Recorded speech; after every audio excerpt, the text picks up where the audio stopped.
В республике определен логотип 95-летия Коми. Конкурс проходил с 3 марта. Всего за это время поступило 250 работ. Однако членам жюри предстояло выбрать лишь одного победителя. Егор Ильченко продолжит.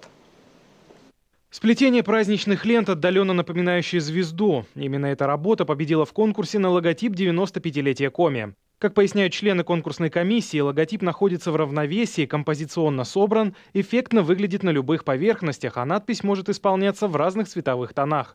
Просто и со вкусом. Он легкий, да, он очень логичный и лаконичный, он очень устойчивый, да, он говорит о многом, да, он говорит, так скажем, о многосоставности Республики Коми, да, то есть каждая часть знака, она, так скажем, логична сама по себе, составляя вместе знак, это получается полное, целое, единое, да, как наша большая республика. Выбирала логотип победитель конкурсная комиссия. В нее вошли представители Союза художников России и Коми, а также специалисты в области дизайна и этнографии.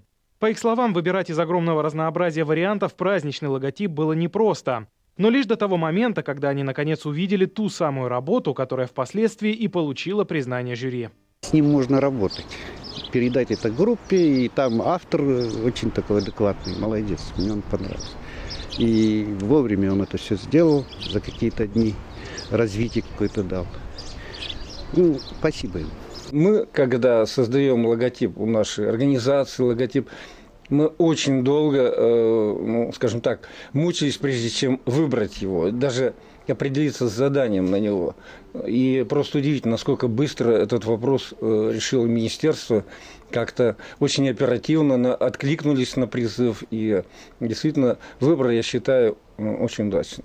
Эмоциональный посыл логотипа перед стартом конкурса был заявлен весьма четкий – «Сильная Республика Коми». То есть юбилейный логотип должен был в максимальной степени отражать национальные, культурные и исторические особенности Республики Коми. Здорово, что мы ушли от прежней, так скажем, геральдичности логотипов, то, с чем мы встречали 85-ю годовщину и 90-ю. Кроме того, здорово, что подобран очень точный и правильный слоган к нынешнему логотипу «Ставы смеен сайен». С одной стороны, получается, что мы отвечаем за свои поступки и действия, с другой стороны, все то прошлое, негативное прошлое, оно осталось позади, и теперь республика стремится в будущее.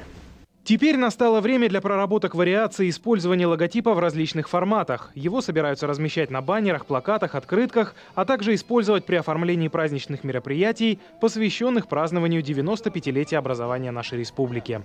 Егор Ильченко, Владимир Шишкунас, телеканал Юрган, Сыктывкар.